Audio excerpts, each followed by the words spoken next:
Okay, great. I'd like to start by thanking the organizers for putting together this fantastic conference and for inviting me to speak. Okay, great.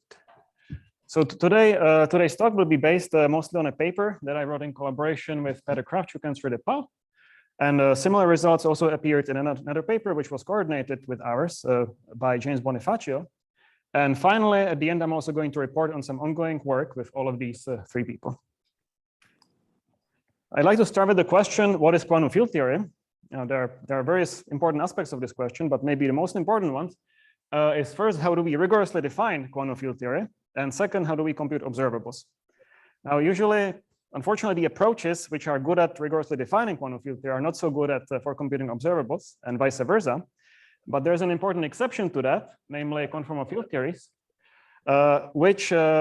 which can actually be defined quite precisely. So there's a precise axiomatic formulation for conformal field theory in any number of dimensions. And this formulation is quite effective for computation as well, often even leading to new predictions. And this approach is usually called the conformal bootstrap. So this is going to be the main framework of the talk today. So let me just overview what are these axioms for CFT. Works. So the main player in the game is a V, which is some vector space, a unitary representation of the conformal group in d dimensions. The interpretation of that, it's a space of states or space of local operators equivalently. So the natural thing to do is to decompose this into irreps of the conformal group. So that's shown over here.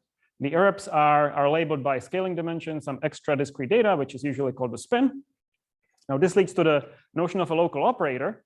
The local operators are some special vectors in these irreducible representations in such a way that they're labeled by x. So x is a position in spacetime, but it also labels the different vectors in an irreducible representation. And when x ranges over the unit ball, these operators generate the irreducible representation that they belong to. And crucially, there is a multiplicative structure on this vector space, which is the OPE, operator product expansion, which means that we can expand the product of two local operators at different points using the complete set of local operators with some structure constant CIJK. Okay, it's kind of hard to aim this thing with some known factor like that. And this there's a strong constraint on this whole structure on the spectral data of deltas, rhos, and CIJKs imposed by associativity. So associativity shown here imposes stringent constraints on the deltas, rhos, and structure constant CIJK if we expand it using the OPE. Okay, so that's the basic idea of the CFT axioms. And the long-term goal, and probably extremely ambitious goal, too ambitious, is to try to solve and even classify CFTs in general dimension starting from these axioms. And this hope is nicely captured by a quote by Sasha Polyakov, who said that I was dreaming in the 1970s to have a classification of fixed points based on the OPE. And the program was successful in 2 dimensions, and I think it is not excluded that in 3 dimensions, something like that is still possible. Now, that's, of course, will be very nice, but the current status is quite far from that. Even in 2 dimensions, there's only very partial progress. Namely, we have understood more or less rational theories, some rational theories, and also Liouville theory, as was explained to us yesterday by Vincent. In more than 2 dimensions, it's even worse. The only solved examples are free theories, but it is quite sure that there are infinitely many interacting examples. We haven't solved them yet. On the other hand, there is some room for hope. And the reason is that the CFT axioms implemented by the conformal bootstrap seem capable of isolating interacting CFTs even above 2 dimensions. Namely, there are nearly sharp bounds on the spectral data coming from linear and semi-definite programming. So there's illustrated in this plot that many of you, I'm sure, have seen about in the 3D CFTs, where the 3D Ising model is confined in this small island purely by the CFT axiom, by pure thought.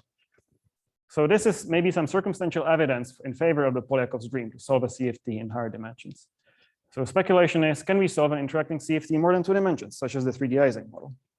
And one possible strategy to do that would be to identify some mathematical structure which automatically produces for us the spectral data, so the scaling dimensions and structure constants of the OPE, which satisfy the CFT axioms. Now, this sort of idea was discussed by various authors in higher dimensions, for example, in this paper by Abhijit Gade. And today, one way to think about what I'll do today is like a new viewpoint on this strategy. Namely, I'll explain that hyperbolic manifolds provide an excellent toy model for such a structure. So they will output for us some spectral data that satisfy an infinite number of spectral identities, which is just like in a conformal bootstrap. Okay, so what is a hyperbolic manifold? Definition: hyperbolic d-manifold is a Riemannian d-manifold of constant sectional curvature -1. The simplest example is the hyperbolic space. You're shown that in two-dimensional hyperbolic disk, which is defined by hyperboloid in d+1 dimensions. The isometric group of the hyperbolic space is the orthogonal group SO1, D. Just to be completely precise, I'm going to be talking about the orientation preserving isometries today, which means that we should take the connected component of identity in SO1, D. A fact which will play a central role in this talk is that every sufficiently nice hyperbolic d-manifold is of the form H quotient by gamma. It's a quotient of the hyperbolic space by some discrete subgroup, by some discrete group of isometries, a discrete subgroup of SO1, D. I mean, this is just because the hyperbolic space is the universal cover and gamma is the fundamental group. So we can always get it in this way. Okay, and the subject of the talk is an analogy, which is an analogy between conformal field theories in d-1 dimensions and hyperbolic manifolds in d dimensions. And the basic underlying reason for this is very simple. It's just the fact that the same group controls both sides. On one hand, the SO1, D is the Euclidean conformal group of d-1 dimensions. And on the other hand, it is the isometric group of the d-dimensional hyperbolic space. So it's a little bit like holography, but it's not quite the same thing. It's probably not as deep as holography, I have to say, but it's an interesting analogy, and hopefully you'll agree with me that it should be investigated further.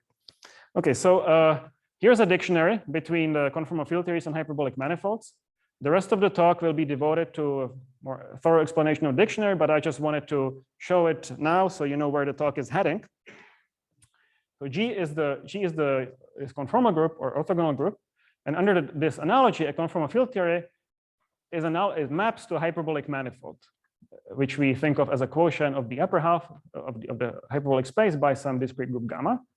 Now, the Hilbert space of the conformal field theory is just the function space of L2 integrable functions on this Coset space. So this G mod gamma is a Coset space, which has a nice right action by the conformal group on the right.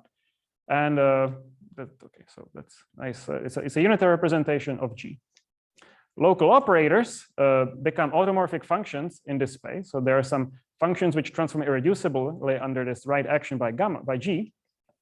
Correlation functions are defined just like in a path integral. So it's just an integral over the Coset space with the Haar measure of the product of a bunch of these automorphic functions. The conformal Casimir eigenvalue becomes the Laplacian eigenvalue, lambda. There is also a notion of an OPE. This is just the fact that we can take two smooth functions on the Coset space and expand them using the complete set of functions. And this defines for us some dynamical structure constant Cij(k). Okay, so we have the spectral data of the Laplace eigenvalues and the OPE, which depend on the manifold. So it's not just kinematics, there's some dynamics depending on the manifold. And the structure constant are also equal to triple product integrals of these automorphic forms. Okay, so now in the rest of the talk, I'm going to explain all of this in more detail and show some applications. What are the main goals? Well, eventually, as I already was trying to motivate before, the eventual goal is to extract some lessons about interacting conformal field theories, and we'll see a little bit of that at the end. But mainly today, the flow of information will be in the opposite direction. We are going to use techniques familiar from the Conformal Bootstrap to prove some new results about the spectra of hyperbolic manifolds, with a special focus on two-dimensional hyperbolic manifolds. Okay.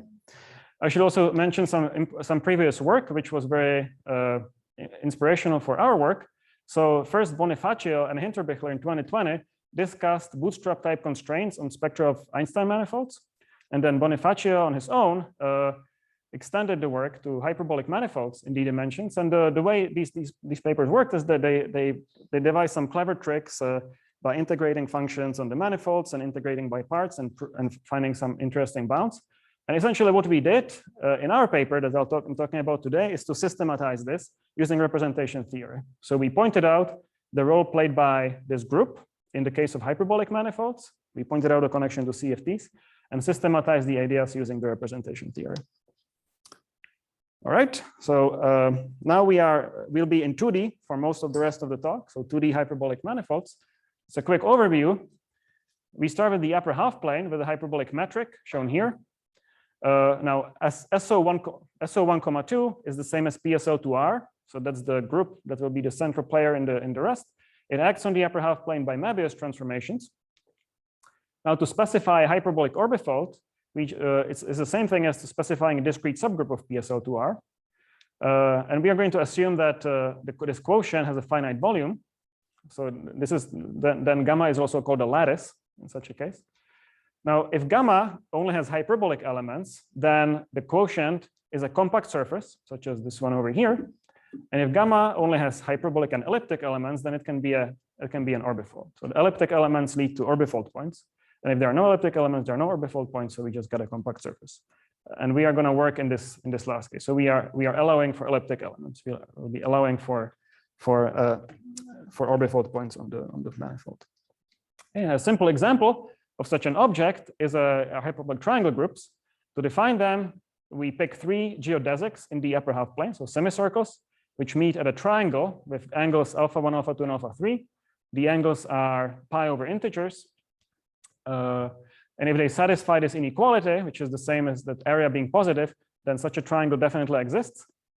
Now, this data defines for us the discrete group gamma by saying that gamma is generated by rotations around the vertices by the angles 2 pi over k.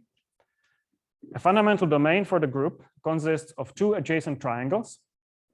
And the orbifold that we get by quotienting by this gamma, it's an orbifold of genus 0, just 3 orbifold points of orders k1, k2, and k3. So it's shown over here. It is supposed to be a 3D picture where the front and the back are both this triangle, the hyperbolic triangle. And we glue the 2 triangles by identifying them along the edges. So we get a 3-punctured sphere with some orbifold points of orders k1, k2, and k3. Now you can ask, what is the orbifold of minimal area? And it happens to be one of these, specifically with orbifold points of degrees 2, 3, and 7. So this orbifold will play also an important role very soon. Second example is a smooth surface, the Bolza surface. So to have a surface without orbifold points, we need to have a genus at least 2.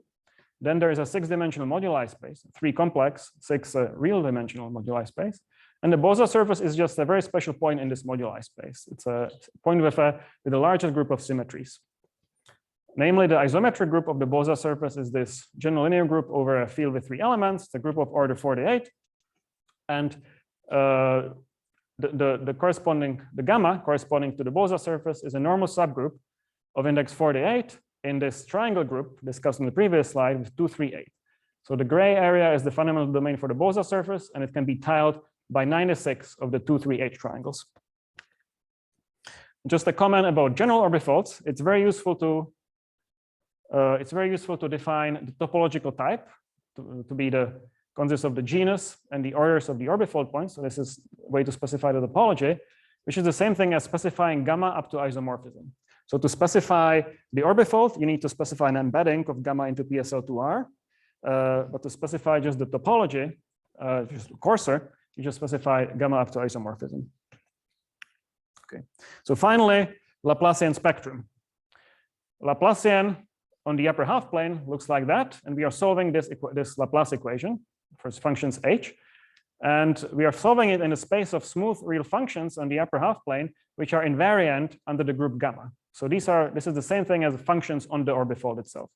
This is a spectral problem having a solution, some discrete spectrum of Laplace eigenvalues starting from 0, which is the constant function.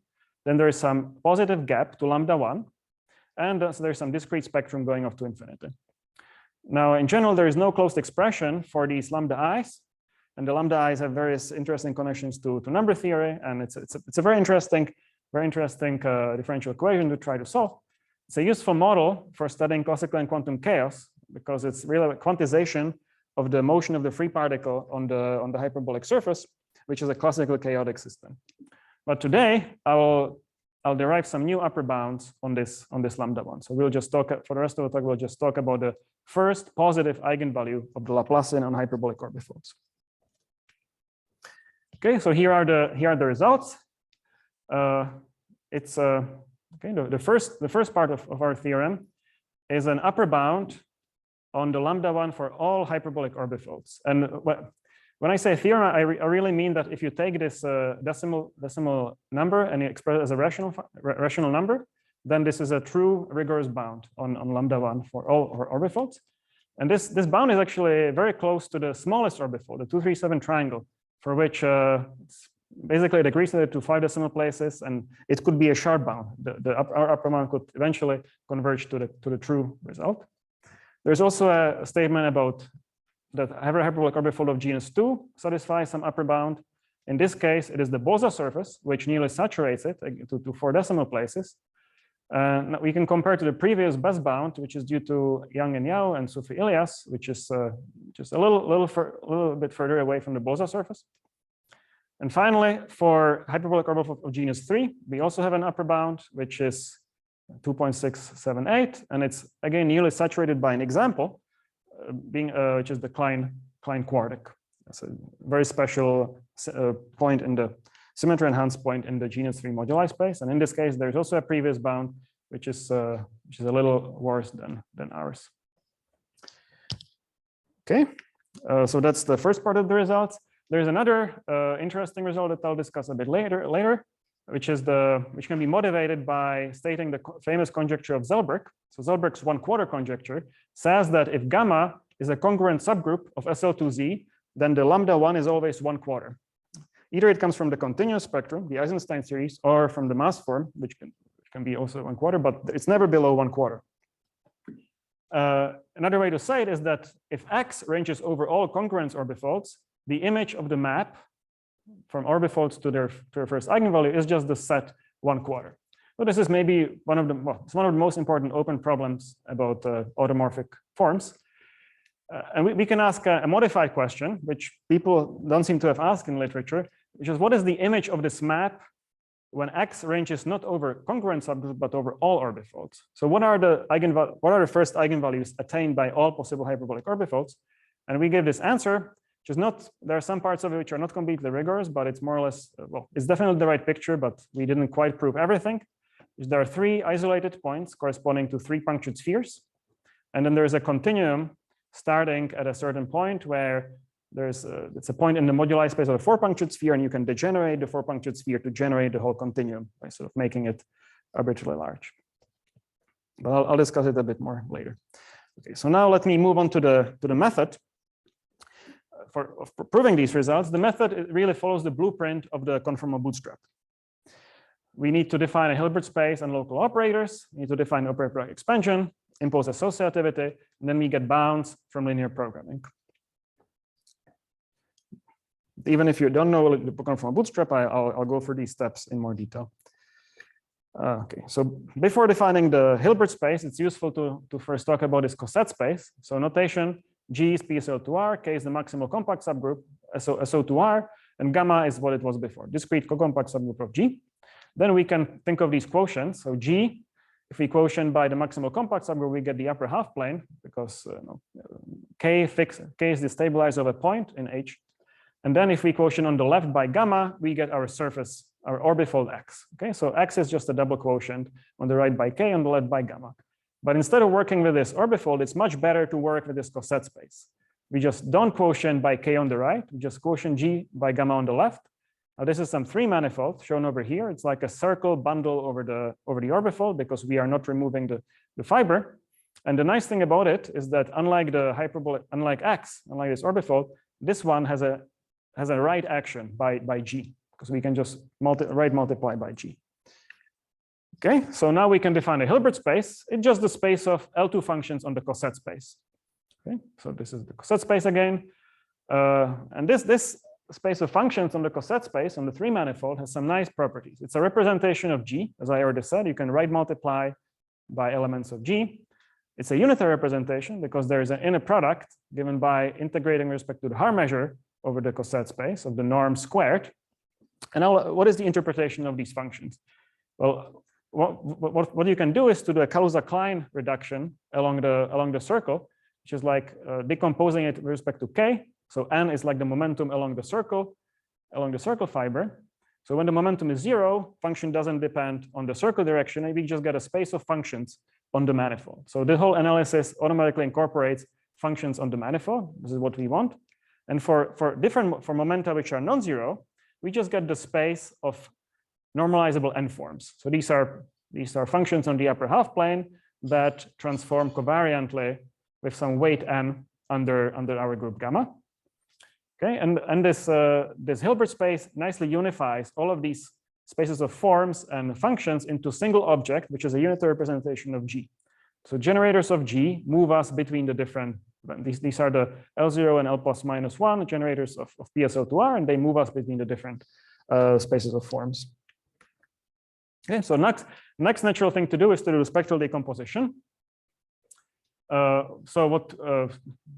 Just decompose this unitary representation into irreducible components of PSL2R. Irreducible unitary representation of PSL2R. So this is what it looks like, and now let me explain the terms on the right-hand side. So first, there's always a trivial representation, which corresponds to constant functions. It appears once because there's only, well, it's a transitive action by G on this space. So there's only one type of constant functions, and then there is some infinite discrete direct sum of other representations, which capture the spectrum of the Laplacian and the spectrum of holomorphic forms on the surface. So the blue part is the principal and complementary series P lambda, which corresponds to Laplace eigenfunctions with eigenvalue lambda. The principal series comes from this range, complementary from this range. And the reason why this corresponds to Laplacian eigenfunction is that the Casimir, so when the Casimir acts on V0, so the functions that have no dependence along the circle, it's just equal to the Laplacian. But at the same time, when Casimir acts on an irrep, it's just acts by a constant. So we get a Laplace eigenfunction on the nose, and there is a one-to-one correspondence between terms in this direct sum and Laplace eigenfunctions. Then the last term is the holomorphic discrete series. These are lowest weight representations, unlike the principal series. And this one corresponds to holomorphic modular forms of some integer weight n on the surface. And that's because the lowering operator in PSL2R acts as the anti-holomorphic derivative, and it annihilates the lowest weight vector in Dn. So that lowest weight vector is the holomorphic modular form. And the anti-holomorphic discrete series always comes together with the holomorphic one, because we can take a complex conjugate of the modular form to get an anti-holomorphic modular form. Okay, so in other words, to decompose this space into irreps is the same thing as solve the Laplace equation and find the spectrum of modular forms for gamma. Note on terminology. The Laplace eigenfunction and holomorphic modular forms are examples of automorphic forms. So this is some kind of an automorphic spectrum, which is why our paper is called the way it is. Okay, so now what are the constraints on the set of representations on the right-hand side? The two main ingredients that we'll use is the Riemann-Roch theorem, which says that the topology of gamma determines the spectrum of holomorphic forms, the spectrum of discrete series.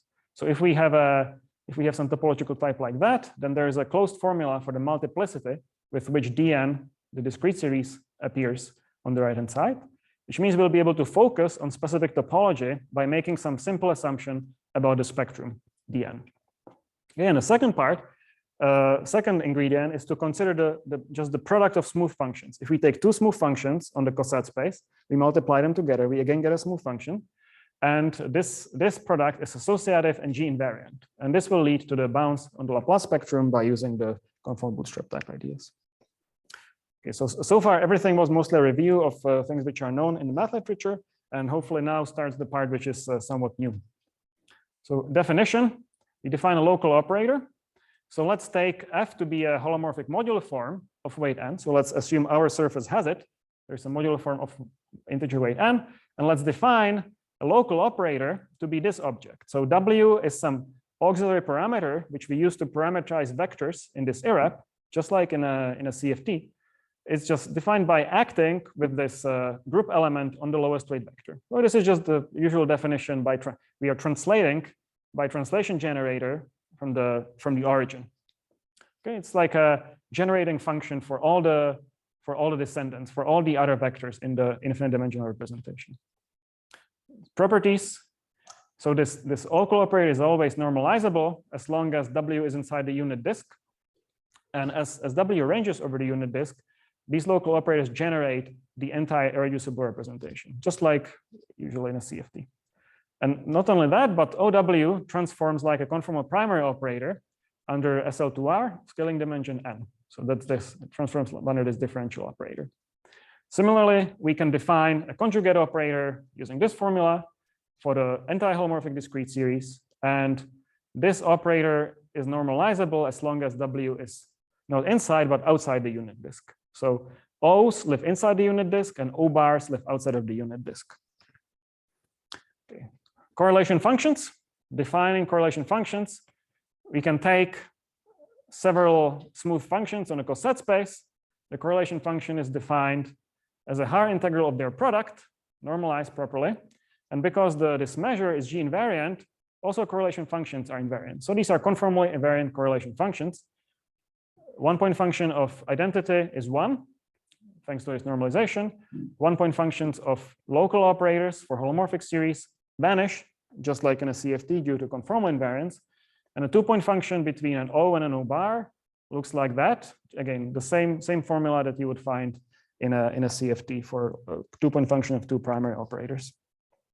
It's just fixed by G invariance. So far, what I've explained is that each hyperbolic orbifold defines a large class of observables. You can take a correlation function of a product of several O's corresponding to modular forms and several O bars corresponding to their conjugates, insert the O's inside the unit disk, the O bars outside of the unit disk. And this is some function of these W's, which is holomorphic as long as these W's stay inside the unit disk and these W's stay outside the unit disk.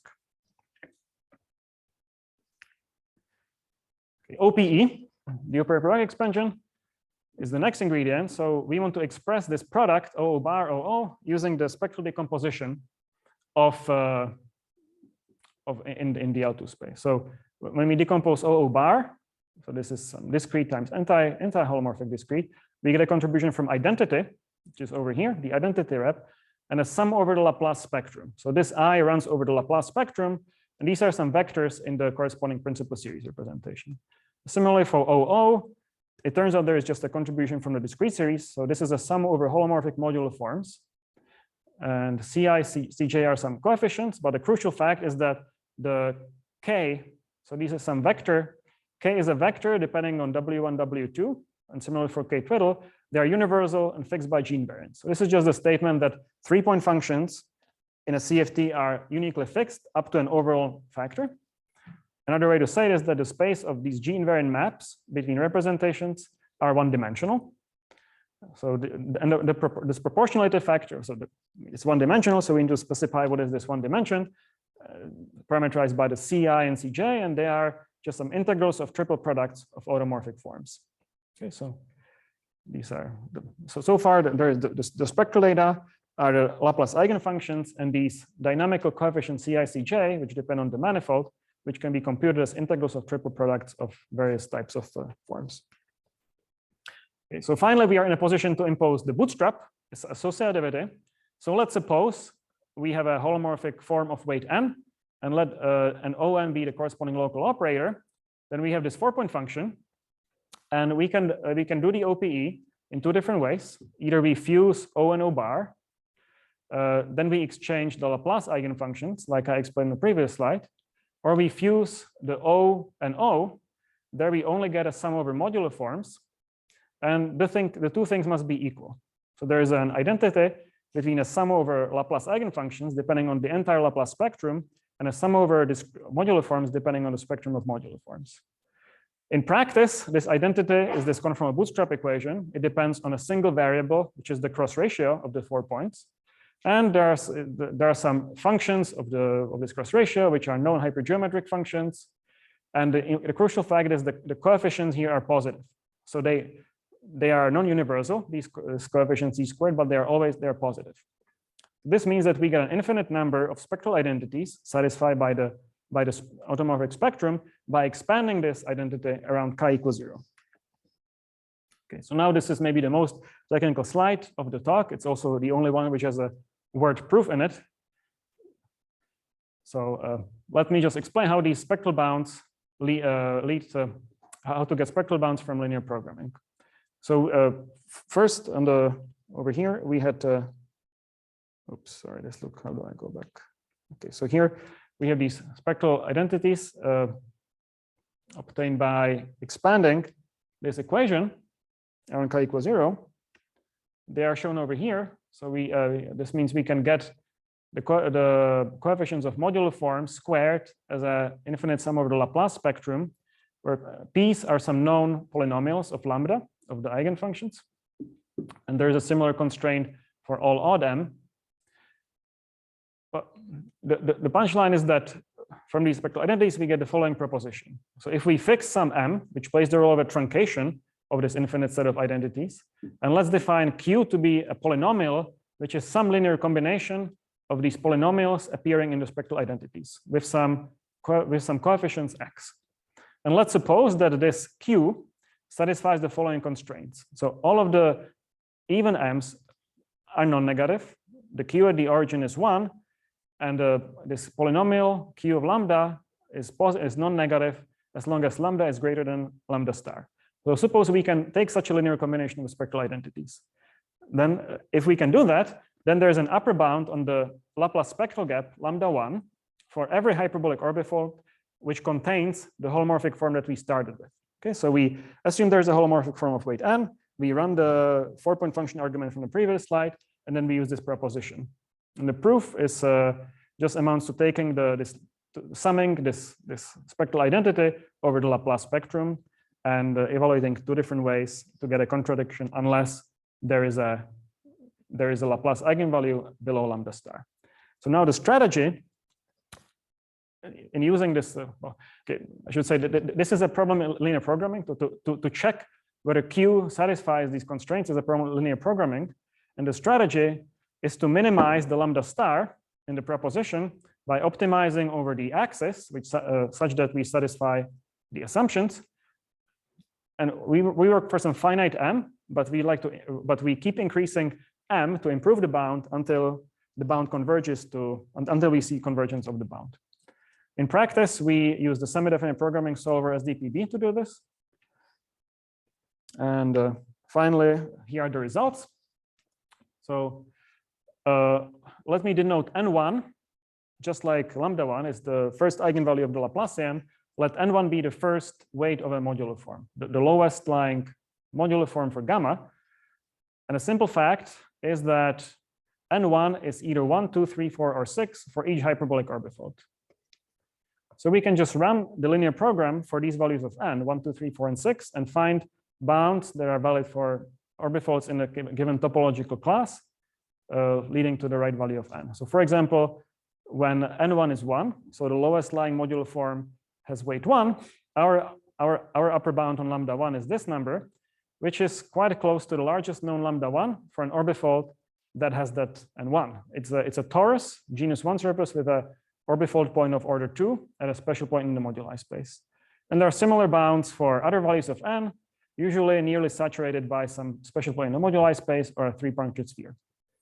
And what I already said, a result which I already quoted before is the result for n1 equals 6, where the upper bound on lambda 1 is seems to be either nearly or exactly saturated by the smallest known orbifold, the triangle with degrees 2, 3, and 7.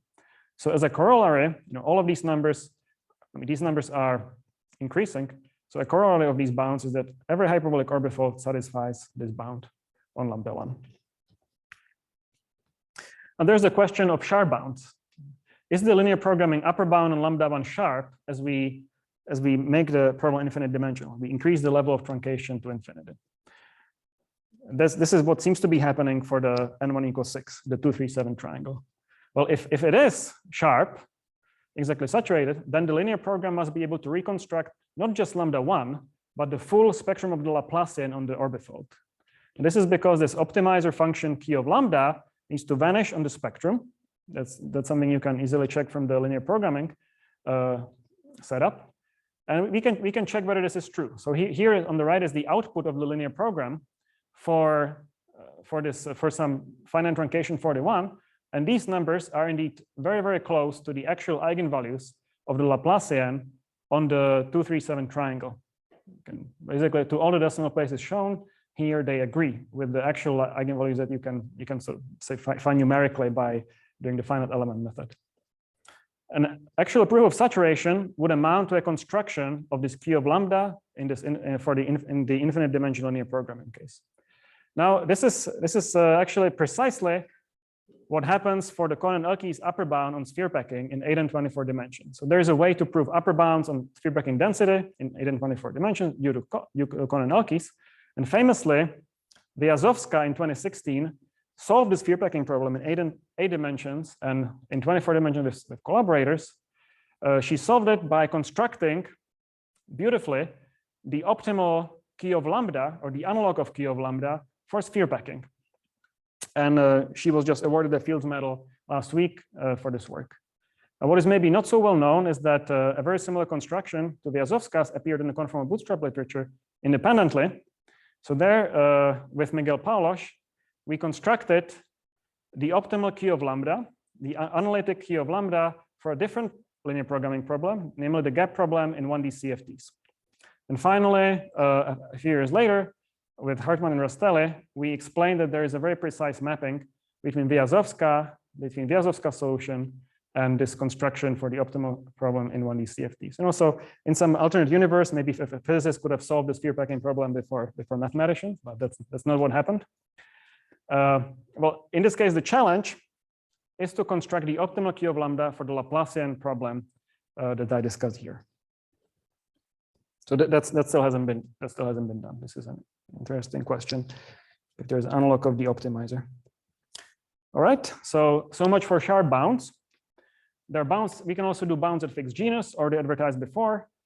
So if we have a genus G, then there are G linearly independent holomorphic one forms, so the holomorphic differentials, and we can implement the associativity for the full system of all of these one forms. Details do not matter too much. It is a matrix generalization of the origin linear program. So we need semi-definite programming. And here we get bounds as such. For genus 1, I already showed you the bound. It's saturated by a torus with orbifold point of degree 2. For genus 2, it's nearly saturated by the Bolza surface. And for genus 3, by the Klein quartic surface. Okay. Now about the values. What is the possible set of values of lambda 1 attained by all possible orbifolds? So here the idea is that to identify topological type, we can just give the spectrum of weights of modular forms, and only finitely many weights are needed to identify each topological type. So in principle, to bootstrap any topological type, we just need to do a finite amount of work. And I already explained to you how to use single holomorphic form before to use associativity, and to do this extension, we use pairs of holomorphic forms with the two smallest weights. So n1 and n2 are the two lightest holomorphic forms, and then using the same bootstrap logic, we arrived at the following theorem with the lowercase t, lowercase because we didn't really prove everything, but this is partly a conjecture, partly a theorem. So this is the set of lambda 1s that's possible. As an example, suppose we want to show that there's an isolated point here and nothing above it. So we already have an upper bound, which is just above it somewhere. We already know that. And now to show that everything else is separated, we can run the bootstrap with n1 equals 6 and 2 equals 8. And this gives us the upper bound 23, which is valid when we have these modular forms. Which means that either the orbifold is not 2, 3, 7, and to exclude the other cases, we can use the previous bound for n1 equals to 4. Okay, so this was a little confusing, but basically, if you combine the single form bound for n1 equal to 4 and the two correlator bound like this, you can put a sharp window. But okay. And in this way, you can sort of recursively proceed all the way down to the continuum. Okay, so now finally, let me conclude with some work in progress with James Bonifacio, Petr, Kravchuk, and Sridip. Here's a picture of the bootstrap bounds on hyperbolic Three-Manifolds. On the horizontal axis is the lowest Laplace eigenvalue when the Laplacian acts on symmetric vector or on vectors. On the vertical axis is a first Laplace eigenvalue when it acts on symmetric transits of rank 2. The blue curve is our upper bound from the bootstrap. The black dots are some known hyperbolic manifolds. And you can see there are some cases pretty close to the upper bound, but maybe so far not as nearly saturating as for the two orbifolds. So hopefully this will improve when we crank up our method a bit more. Okay, and finally, as promised, let's go back to conformal field theory. We also based on work in progress with the same authors. So we realized the surprising finding that even though what I explained today were some spectral identities for hyperbolic manifolds, it turns out that the same identities actually apply not just to hyperbolic d-manifolds, but also to CFTs in d-1 dimensions. And I already sketched part of the justification, but let me spell it out in a bit more. So the justification is that if you have some QFT path integral, you can think of it as a measure space, where so Y is the space of field configurations, and mu is the measure of the path integral. So these are field configuration in Euclidean space. Now, you can define a space of observables to be the space of L2 functions on this space of field configurations. And as usual, we define correlation functions as integrals of products of observables, integrals over this measure space Y.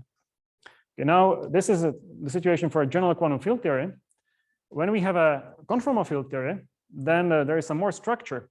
Namely, there's a conformal group, SO1, D plus 1 for a theory in d dimensions, which should act on this space of field configurations by measure preserving transformations, preserves the path integral measure. So this means that all of the ingredients that we have used for hyperbolic manifolds are also present for CFT. So it's not really just an analogy, but it's more precise correspondence. So this means that the spectral identities should be satisfied by CFTs, and indeed that's what happens. So far we've checked that the spectral identities that we used, for example, for 3-manifolds apply to the 2D Ising CFT, and also the ones that are valid for 2 orbifolds and 3-manifolds are satisfied by the generalized free theory. So it is quite probable that, for example, the 3D Ising CFT, which is some interesting interacting CFT, and hyperbolic 4-manifolds satisfy an infinite number of the same spectral identities, and it would be worth investigating this further. Okay. Summary. So I explained that there is a close analogy between CFTs and hyperbolic manifolds, and this leads to an infinite set of identities satisfied by the Laplacian spectra of hyperbolic manifolds. Now one can use linear or semi-definite programming to turn these identities into bounds on the spectral gap, λ1, completely rigorous upper bounds on λ1. And for 2D hyperbolic orbifolds, these bounds are often nearly sharp, or maybe even exactly sharp in some cases. And this allows us to more or less identify the set of first eigenvalues realized by all 2D hyperbolic orbifolds. Future directions. We are already working on bounds on the spectra of hyperbolic manifolds in more than 2 dimensions. We are also working on bounds on triple overlaps. So these are integrals of 3 Laplace eigenfunctions, for example, Cij, which are closely related to bounds on L functions in appearing in number theory. And this is a subject of a long and beautiful history in the number theory literature. It will also be nice to think about non-compact orbifolds and the role of arithmeticity, namely the Hecke operators, especially for the simplest case when gamma is SL2Z, which is a non-compact orbifold with a continuous spectrum. Maybe most importantly, we like to extract some more lessons about the actual CFTs, about the actual conformal bootstrap, starting from what I sketched in one of the last slides, or otherwise. And finally, it turns out, well, the same symmetry and unitarity constraints, so the same group, SO1, D, is a symmetry of the Sitter space, isometry of the Sitter space. The same unitarity constraints also appear when we put a quantum filter in the Sitter space. So the same spectral identities should apply, and it would be good to investigate their consequences for QFT in the Sitter space. So thank you for your attention, and here's just the dictionary for reference.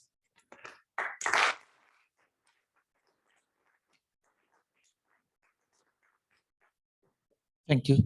Are there any questions?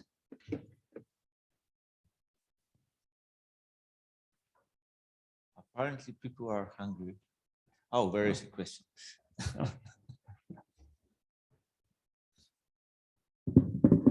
So could you try to generalize this to other group G, such as SO2, D, and try to say something about Siegel modular forms and so on? Yeah, that's a great question. We haven't tried. It should be possible. Yeah, for the group 2, D, it's going to be a little more complicated, because if you take if you take 3 generic irreps of SO2, D, or any sort of rank more than 2 group, then this uniqueness property is not present. There's no unique 3-point function. There's sort of an infinite number of possible 3-point functions, but maybe one can go around it. So it turns out that SO1, D and tensor products of SO1, D are the only groups for which there are only finite number of 3-point structures. For all of the other groups, there's an infinite number of 3-point structures. But yeah, it should be. I think it's a good question. And what did you mean by non-compact orbifolds? You mentioned gamma as a special case, but yeah, so if gamma has parabolic elements, there's like a translation, then it's going to be non-compact. And the simplest case is SL2Z. You get a continuous spectrum on top of the discrete spectrum. So it's not sufficient that the volume should be finite. You also want compactness. Yeah, but volume being finite means that the identity appears in the L2 space. So there's a vacuum, there's a unique vacuum, and I think we probably want that. I haven't thought very much about what happens when you drop that, but you can also try to drop it. But it's more natural to first relax the compactness assumption and maybe later to relax the finite volume assumption. Thanks.